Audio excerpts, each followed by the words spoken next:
साहित्य केवल शब्दर खेल नुहे। हाँ, साहित्य केवल शब्दर खेल नुहे, यह हृदयर कथा, आशार आलोक एवं अंतरंग अनुभूतिर नीरव दर्पण। किंतु आज आम साहित्य भाषा को तुम्हें करुछ कौन?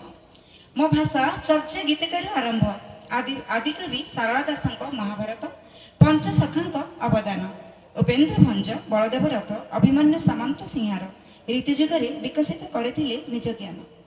आधुनिक जुग सबुज जुगर कवि साहित्य को चिन्ह दियंती, ओडिया भाषा को बंचाइबा पई केते प्रयास करिसंती, किंतु तुमे करुछ कौन? कॉपी पेस्ट करी कविता पढ़ी ओडिया भाषा को अपमान करुछ। कॉपी पेस्ट करी कविता पढ़ी ओडिया भाषा को अपमान करुछ। केवल पुरस्कार मोहरे एठाको चली आसुछ। एठारे बसिछंती मान्यगण्य वरिष्ठ कवि, एठारे बसिछंती मान्यगण्य वरिष्ठ कवि, देह असुस्थ थिले भी दीर्घ समय धरी बसंती। से कथा मु कौन कहबी?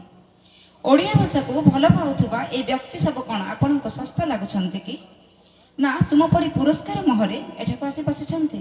थरुटिए भाव, हाँ भाविबाकू चेष्टा कर। तुमे कविवर राधानाथଙ୍କ कविता आनी निजे लेखिछि बोली कहि पारुछु किपरि? स्वभाव कवि गंगाधर मेहरଙ୍କ लेखा एठारे बसिथिबा वयोज्येष्ठ कवि जानि परिबेनि जेपरि। गूगल यूट्यूब रु आनी एठारे पढ़िबा कोन निहाती दरकार अछि? गूगल यूट्यूब रु आनी एठारे पढ़िबा कोन निहाती दरकार अछि? किछि नुहे। एमिति कले आम ओडिया भाषार अपमान हेउछि।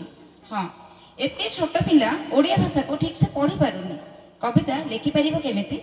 शब्दटीए दियो, से लेखिबाको चेष्टा करू। पुनर्बार एपरी भूल करबनी जेमिति।